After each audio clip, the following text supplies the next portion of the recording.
요한복음 12장입니다. 요한복음 12장 44절부터 50절까지 있는 말씀 함께 보시겠습니다.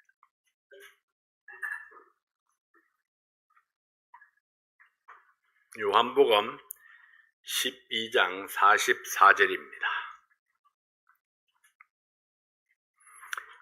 예수께서 외쳐 가라사대 나를 믿는 자는 나를 믿는 것이 아니요 나를 보내신 이를 믿는 것이며 나를 보는 자는 나를 보내신 이를 보는 것이니라. 나는 빛으로 세상에 왔나니 물은 나를 믿는 자로 어두움에 거하지 않게 하려 함이로라. 사람이 내 말을 듣고 지키지 아니할지라도 내가 저를 심판하지 아니하노라. 내가 온 것은 세상을 심판하려 함이 아니요 세상을 구원하려 함이로라. 나를 저버리고 내 말을 받지 아니하는 자를 심판할 리가 있으니 곧 나의 한 그 말이 마지막 날에 저를 심판하리라. 내가 내 자의로 말한 것이 아니요 나를 보내신 아버지께서 나의 말할 것과 이를 것을 친히 명령하여 주셨으니 나는 그의 명령이 영생인 줄 아노라. 그러므로 나의 이르는 것은 내 아버지께서 내게 말씀하신 그대로 이르노라 하시니라. 아멘. 아버지 하나님 감사합니다. 오늘 예수님께서 제자들 앞에 마지막으로 설교하는 말씀입니다. 또 이 말씀 가운데에 하나님께서 우리에게 주시는 진리를 발견하게 하시고 그 말씀 앞에 순복함으로 우리의 삶이 주님 보시기에 아름다운 그런 믿음의 삶을 살 수 있도록 도와주시옵소서. 예수님 이름으로 기도하옵나이다. 아멘. 예수님은 이제 공생애를 마감할 준비를 하고 있습니다. 6월절 그리고 예루살렘 입성, 겟세마네 동산의 기도, 그리고 체포되고 십자가, 그리고 부활로 마무리하게 될 이 예수님의 생애에서 유대인들의 불신앙을 책망하고 마지막 설교를 여기서 요약하고 있습니다. 37절부터 43절까지의 말씀에서는 예수님을 불신하는 유대인들에게 구약의 예언을 소개함으로 예수님의 전도 사역을 종결하고 있습니다. 하나하나 이제 마무리해가는 그런 시점에 있습니다. 자, 표적을 많이 행하였지만은 그 표적을 직접 보았지만은 여전히 믿지 못하는 유대인들을 향한 책망의 말씀을 하십니다. 이것은 이사야의 예언이 이루어지고 있다는 사실을 보여주고 있습니다. 이사야 53장 1절부터 3절까지 있는 말씀을 함께 봅니다.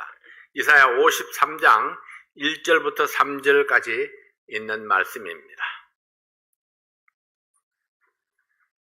이사야 53장 1절입니다.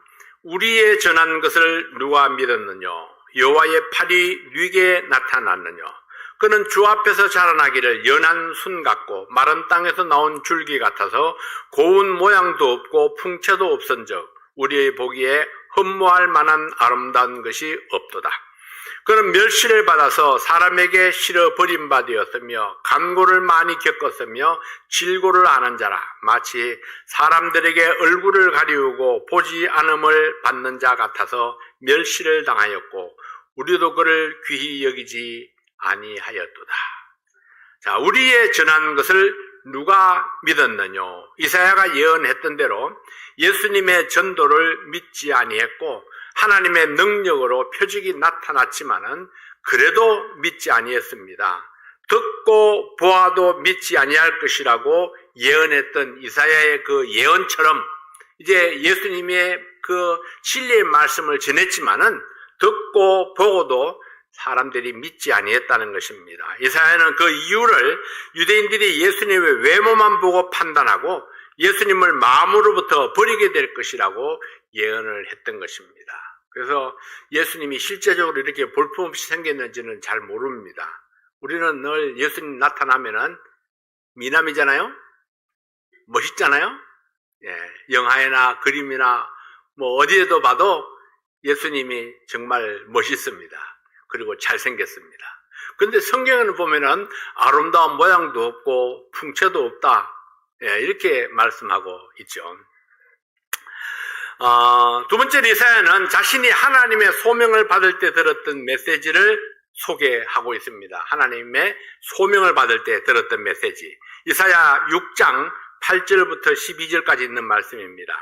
내가 또 주의 목소리를 들은 적 이르시되 내가 누구를 보내며 누가 우리를 위하여 갈꼬 그때 내가 가로되 내가 여기 있나이다 나를 보내소서. 여호와께서 가라사대 가서 이 백성의 일을 너희가 듣기는 들어도 깨닫지 못할 것이요 보기는 보아도 알지 못하리라 하여 이 백성의 마음으로 둔하게 하며 그 귀가 막히고 눈이 감기게 하라. 염려컨대 그들이 눈으로 보고 귀로 듣고 마음으로 깨닫고 다시 돌아와서 고침을 받을까 하노라. 내가 가로되 주여 어느 때까지니까 대답하시되 성읍들은 황폐하여 거민이 없으며 가옥들에는 사람이 없고 이 토지가 전폐하게 되며 사람들이 여호와께 멀리 옮겨서 이 땅 가운데 패한 곳이 많을 때까지니라. 이 하나님의 일꾼을 부르시는 음성을 듣고 이사야가 믿음으로 응답할 때에 이사야에게 주신 말씀입니다. 왜 하나님께서는 이사야에게 깨닫지 못하고 알지 못하리라 마음으로 둔하게 하고 귀가 막히고 눈이 감기게 하라 그렇게 말씀을 하셨을까요? 이 말씀은 마치 진리를 전하지 못하도록 말씀하시는 것 같이 들립니다. 그러나 이 말씀은 불신으로 가득 찬 유대인들에게 역설적인 표현을 쓰고 있는 말씀입니다. 성읍이 황폐하여 거민이 없고 가옥에는 사람이 없고 토지는 전폐하게 될 때에 그때가 되어야 이 백성들이 정신을 차리고 돌아올 것이다 하는 것입니다.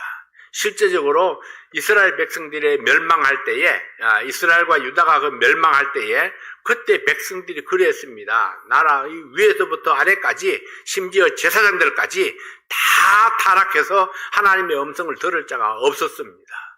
그러나 그들이 70년 동안 포로 생활이 끝나고 다시 하나님께서 그들을 고토로 돌리실 때에 그때가 되어서야 겨우 정신 차린 사람들 다 합해봐야 10만 명 정도. 그만큼 사람들이 그 거민이 200만 명 이상이나 되었던 그 사람들이 정신 차리고 하나님 앞으로 돌아온 사람들이 겨우 10만 명에 불과하다는 것입니다. 그러니 하나님께서 그때가 될 때까지 결국은 그들이 보아도 보지 못하고 들어도 듣지 못할 것이라고 예언하고 있는 것입니다. 이 말씀은 이스라엘 백성들이 바벨론에 포로로 잡혀갈 때 주신 말씀입니다. 하나님께서 징계하시고 용서하시기를 수없이 반복하시다가 마지막으로 큰 환난에 빠지게 하므로 백성들이 깨닫고 돌아오기를 간절히 바람으로 주신 그런 예언의 말씀입니다. 지금은 용서의 때가 아니라 징계를 결정할 시기였기에 귀가 막히고 눈이 감기게 하라고 말씀하시는 겁니다. 그러나 이사야를 통해서 이 말씀을 주신 것은 여전히 구원의 소망을 남겨두셨다는 것입니다. 예수님께서 예언의 말씀을 다시 리마인드 하시는 이유가 뭘까요? 지금 이 백성들의 눈이 멀고 귀가 막혀서 진실을 보지 못하고 복음을 듣지 못하는 것은 마치 그 이사야 시대의 이스라엘 백성들과 같았기 때문입니다. 그때의 이스라엘 백성들과, 그러니까 바벨론으로 멸망되어 가기 그 직전에 그때의 이스라엘 백성들과 지금 예수님이 십자가 지기를 직전에 그 이스라엘 백성들과 흡사한 같은 모양을 보여주고 있다는 것입니다. 그래서 지금은 예수를 십자가에 못 박고 조롱하겠지만은 부활의 소망을 전파하심으로 다시 하나님께로 돌아오는 역사가 있기를 간절히 바라면서 이 말씀을 선포하신 것입니다. 때가 되면은, 그때가 언제입니까? 하나님의 때가 되면은 다시 회복하리라. 그렇죠. 세 번째는 예수님이 전한 말씀을 믿으면서도 이사야의 예언을 믿으면서도 예수를 믿는다고 말하지 못하는 것은 유대 사회에서 매장당할까 염려하는 백성들이 있었습니다. 이런 말을 구더기 무서워서 장못당한다고 그러기도 하죠. 눈치가 보여서. 근데 죽고 사는 문제인데 눈치를 보고 있는 겁니다. 사람들이 나를 뭐라 할까? 나를 예수쟁이라고 놀리면 어떡하나? 이런 생각이요. 근데 그건 역시 죽고 사는 문제라는 절박한 믿음이 없기 때문입니다. 그런 절박한 믿음이 있다면은 이는지 저는지 볼 필요가 없을 거예요. 그냥 죽으나 사나 나는 예수님밖에 없습니다. 그렇게 할 텐데, 네, 그런 절박한 믿음이 없기 때문에 결국은 이는지 저는지 보면서 또 이 땅의 삶이 염려가 되어서 또는 이 세상이 주는 기쁨을 포기할 수가 없어서, 네, 내가 좋아하는 어떤 취미생활을 포기할 수가 없어서 예수님을 따르지 못하고 믿음을 나타내지 못했던 사람들이 있었다는 것입니다. 이 땅의 삶은 잠깐이요, 주님을 따르는 삶은 영원하지만은 하나님의 영광보다 사람의 영광을 더 사랑했고 그 영광이 자기의 눈앞에 있었기 때문입니다. 하나님의 영광을 구하지 아니하고 사람의 영광을 구하면은 믿음으로 사는 삶은 없습니다. 믿음으로 사는 것 같아도 결국은 현실주의자가 되고 자기 영광, 자기 이익을 먼저 생각하기가 쉽습니다. 믿음으로 산다는 것은 자기 이름, 자기 영광이 가려진다 해도 하나님의 영광이 나타나고 교회의 유익이 된다면은 하나님의 보상을 바라보고 기꺼이 자신을 드리는 삶입니다. 이것을 위해서 예수님은 마지막 설교를 요약해서 선포하셨습니다. 나를 믿는 자는 하나님을 믿는 것이다. 첫 번째 외친 말씀이 바로 그거죠. 나를 믿는 자는 하나님을 믿는 것이다. 이스라엘 백성들의 주장이 무엇입니까? 우리가 하나님을 믿지만은 너는 못 믿겠다, 이거였거든요. 근데 예수님께서는 나를 믿는 자는 하나님을 믿는 것이다. 다른 말로 하면은 나를 믿지 아니하면은 너희들은 하나님을 믿지 않는 것이다. 너희들이 하나님을 믿는다는 것은 거짓이다. 이것을 지적하고 있는 것입니다. 이것은 현실적인 문제입니다. 예수님은 지금 그들이 눈앞에 있기 때문입니다. 예수님을 이 땅에 보내신 분이 하나님이시오, 이 모든 사역의 배후에 하나님이 계심을 믿는 것이기 때문입니다. 예수님이 행하신 표적이 하나님의 능력으로 된 것이요, 예수님이 하시는 모든 말씀은 하나님의 뜻이라고 믿기 때문입니다. 그러므로 예수님을 믿는다는 것은 하나님을 믿는다는 것이고, 그것은 곧 하나님의 말씀하신 것, 하나님의 계획, 하나님의 창조사역, 하나님의 예언의 말씀, 하나님이 계획하신 미래, 이 모두를 믿는 것입니다. 유대인들은 하나님을 믿을 뿐 아니라 하나님을 섬긴다고 말하면서 하나님이 보내신 예수를 믿지 아니했습니다. 예수를 믿지 아니하는 것은 곧 그를 보내신 하나님을 부인하는 것이기 때문에 그들의 믿음에 진실성이 없다는 것을 지적하신 것입니다.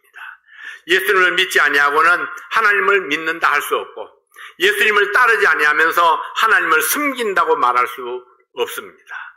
하나님과 예수님은 하나이기 때문이죠. 요한은 예수님과 하나님의 일체성을 이렇게 표현했습니다. 요한 1서 2장 23절 말씀에 보면은 아들을 부인하는 자에게는 또한 아버지가 없으되 아들을 시인하는 자에게는 아버지도 있느니라. 얼마나 분명한 말씀입니까? 네, 아들을 부인하는 자에게는 아버지가 없습니다. 아들을 시인하는 자에게는 아버지도 있느니라. 그러나 유대인들은 하나님을 섬긴다고 말하면서 하나님이 보내신 예수는 믿지 아니했습니다. 예수님께서 그들을 향해서 선포하셨습니다. 하나님을 믿는다면 나를 믿어라. 단순한 거죠. 하나님을 믿어? 그러면 나를 믿어라. 두 번째는 예수를 보는 자는 하나님을 보는 것이다 했습니다. 요한복음 12장 45절 말씀에 보면은 나를 보는 자는 나를 보내신 이를 보는 것이니라. 예수님이 직접 선포하신 말씀입니다. 예수님은 스스로 하나님이심을 선포하셨습니다. 나를 보는 자는 아버지를 보는 것이다. 하나님을 보는 것이다. 그 말은 결국은 내가 곧 하나님이다, 이런 뜻이죠. 내가 곧 하나님이다. 본다는 것은 그냥 눈에 보인다는 것을 뜻하는 것이 아닙니다. 본다는 것은 그 존재를 인정하는 것 이상입니다. 본다는 것은 그를 인정하고 그와 함께 걸어가는 것입니다.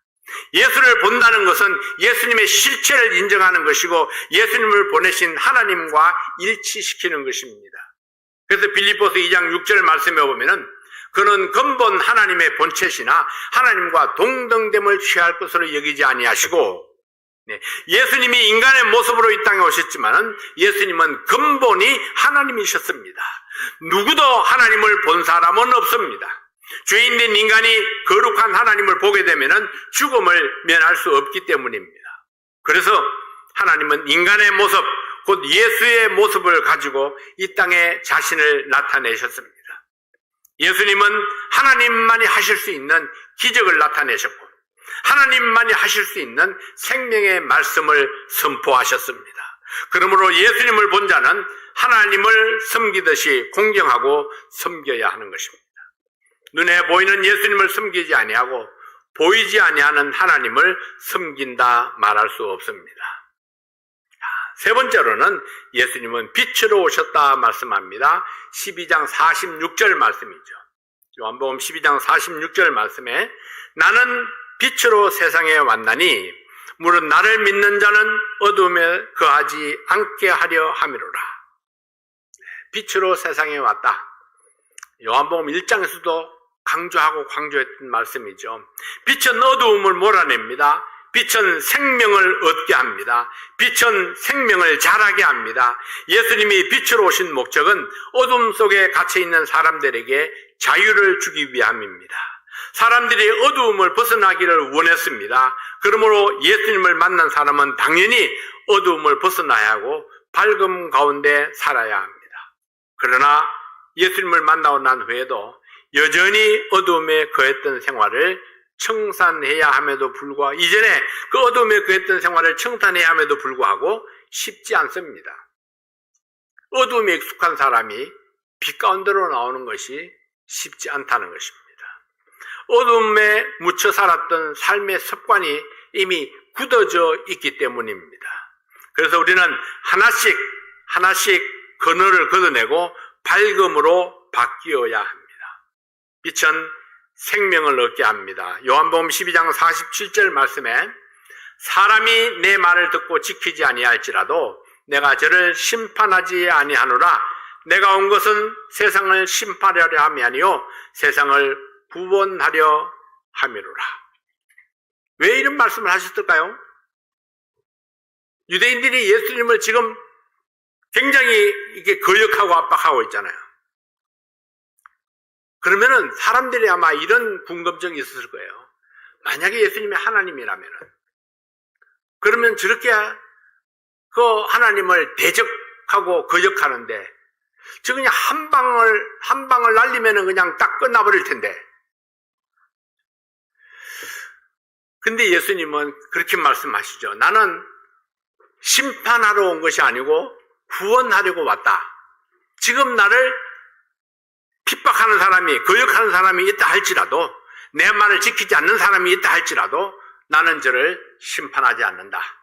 왜냐하면 내가 지금 이 땅에 온 목적이 심판이 아니고 구원에 있기 때문이다. 그렇게 말씀을 하시죠.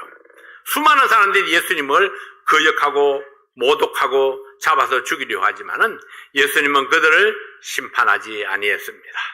예수님께서는 세상을 엎을 만한 힘과 권세가 있지만은 심판주로 오신 것이 아니라 구원주로 오셨기 때문입니다. 예수님이 빛으로 오신 것은 심판을 위해서가 아니고 생명을 주기 위해서 왔다. 이렇게 말씀을 하셨습니다. 그러므로 예수님을 따르는 삶은 심판하고 판단하고 정죄하는 삶이 아닙니다. 자, 예수님은 멸망을 향해 가는 모든 죄인들을 구원하기 위해서 육신을 입고 이 땅에 왔습니다. 그렇다면 심판은 누가 하나요? 12장 48절에 이렇게 말씀을 합니다. 나를 저버리고 내 말을 받지 아니하는 자를 심판할 리가 있으니 곧 나의 한 그 말이 마지막 날에 저를 심판하리라. 마지막 날에 예수님이 하신 말씀을 따라 심판을 받게 될 것입니다.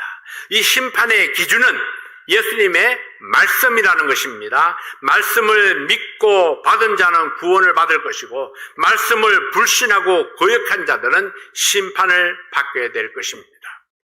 예수님은 이 말씀의 신빙성을 위해서 이 말씀은 하나님이 주신 명령이라 그렇게 선포를 했습니다. 예수님을 부인한 자들은 예수님이 하신 말씀을 부인한 죄로 심판을 받게 될 것입니다. 나의 믿음은 말과 행동을 따라 나타납니다. 그러므로 믿고 말하는 것이 중요합니다. 나는 무엇을 믿는가? 나는 누구를 믿는가? 로마서 10장 9절 10절 말씀에 보면은 내가 만일 내 입으로 예수를 주로 시인하며 또 하나님께서 그를 죽은 자 가운데서 살리신 것을 내 마음에 믿으면 구원을 얻으리니 사람이 마음으로 믿어 의에 이르고 입으로 시인하여 구원에 이르느니라. 사람들 한 가지는 잘하죠. 내 마음으로는 다. 내 마음은 교회에 있습니다. 내 마음은 그 예배에 가 있습니다. 근데 소용이 없어요. 마음이 아무리 와도 몸이 안 오면은 소용이 없습니다. 천국 가는 것마저도 내가 내 입으로 예수를 시인하지 아니하면 이렇게 말씀하잖아요. 시인하지 아니하면은 마음으로 믿고 그 다음에 입으로 시인해야 됩니다. 마음으로도 믿고 그리고 입으로도 시인해야 되는 겁니다. 예수님이 하신 모든 말씀은 예수를 보내신 하나님께서 친히 하신 말씀입니다. 하나님께서 예수님께 하실 말씀을 명령으로 주셨습니다. 예수님의 말씀이 곧 하나님의 말씀이요 예수님의 뜻이 곧 하나님의 뜻입니다. 유대인들이 실패한 이유는 이것을 깨닫지 못했고 이것을 인정하지 못했기 때문입니다. 하나님의 말씀을 잘 안다고 생각했지만은 예수님과 하나님의 관계를 잘 알지 못했기 때문에 예수님을 거절했고 예수님을 거절한 것이 곧 하나님을 거절한 것이 되어서 하나님을 잘 안다고 생각했던 그들이 하나님을 거스르는 자들이 되었던 것입니다. 예수님의 공생의 마지막 설교에서 예수님의 생애를 정리할 수 있는 주제들을 열거했습니다. 믿는 자, 보내시니, 보내심을 받은 자, 빛과 어두움, 심판과 구원, 영생, 이런 주제들을 이 짧은 설교를 통해서 정리를 쫙 해주시는 것입니다. 그동안에 예수님께서는 짧게 단막으로 이렇게 말씀을 해주셨었습니다. 그리고 제자들을 데리고 다니면서 보여주셨죠. 수많은 이적과 기적들을 보여주셨습니다. 누구를 위해서 이런 기적들을 보여주셨을까요? 이스라엘 백성들을 위해서 보여주신 게 아닙니다.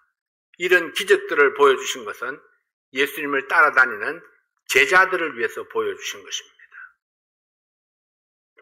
제자들이 예수님의 말씀도 듣고 행하시는 기적도 보면서 그러면서 그 제자들이 예수님은 하나님의 아들이었구나. 진실로 예수님은 곧 하나님이셨구나. 그 사실을 알고 확신하게 되기를 원했습니다. 근데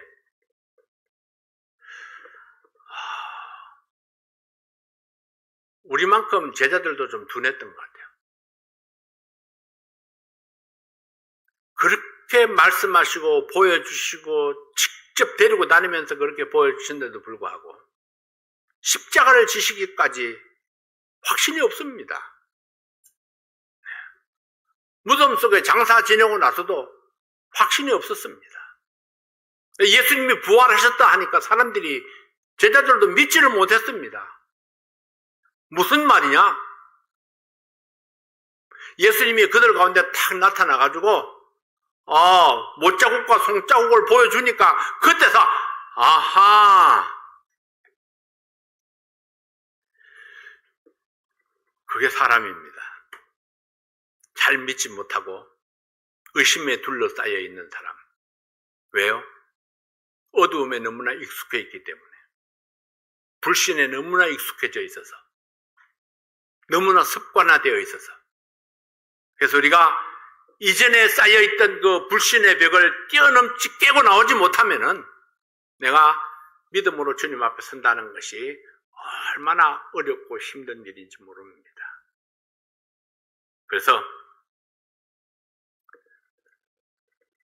하나하나 예수님이 말씀해 주신 이 주제들, 믿는 자, 믿는다는 것이 무엇인지, 나를 보내신 분이 누군지, 그럼 보내심을 받은 자는 또 누구인가?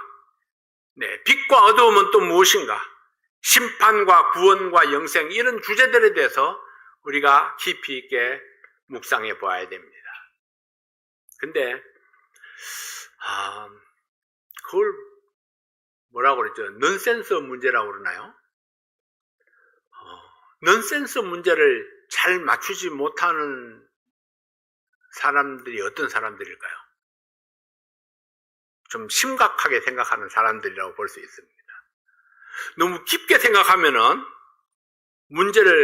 문제의 답을 찾을 수가 없습니다. 가볍게 생각해야지 되는데, 근데 가볍게 생각한다는 것이 쉽지가 않습니다. 왜냐하면은 너무 평소에 심각하게 살아가지고 모든 것을 심대하게 생각했기 때문이죠. 누가 무슨 말 하면은 저 뒤에 또 무슨 꿍수가 있지 않을까? 저 또 무슨 뜻인가? 순수하게 진지하게 이렇게 받아들이기가 굉장히 어려운 거죠. 그래서 예수님께서는 너희가 어린아이와 같이 아니하면 이렇게 말씀을 하십니다. 다른 말로 하면요, 어린아이와 같이 순수하지 아니하면 이런 뜻입니다. 어린아이와 같이 쉽게 그냥 받아들이지 않으면은 하나님 나라를 보기가 어렵다. 그래요. 우리가 어둠의 그 권세에서 벗어나는 것도 마찬가지입니다. 심각하게 생각하면 오히려 어렵습니다. 예수님을 따르는 것도 역시 심각하게 생각하면 어렵습니다. 그냥 단순하게 일어나라면 일어나고, 걸으라 하면 걷고, 보라 하면 보고, 들으라 하면 듣고, 그리고 하라 하면 하는, 이런 단순한 그런 생각과 행동에 따라서 우리의 믿음이 하나씩 바뀌어져 갈 수가 있는 줄로 믿습니다. 그래서 우리가 이 기본적인 핵심 주제들을 알고 순수하게 받아서 하나님의 영광을 위해서 내가 그것을 내 입으로 표현하게 될 때에, 그때 내가 누군가를 가르칠 수도 있고 누군가에게 전파할 수도 있고 내 뜻을 전달해 줄 수가 있습니다. 하나님의 영광을 위해서 쓰임받는 성도들이 될 수 있기를 바랍니다.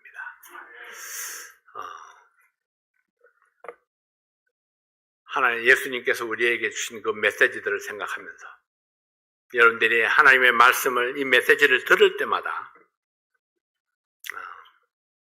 단순하게 그 말씀을 받아서 단순하게 적용함으로 우리의 삶이 하나님의 말씀과 함께 가고 있다는 사실을 스스로가 이렇게 경험해 나갈 수 있기를 바랍니다. 기도하겠습니다.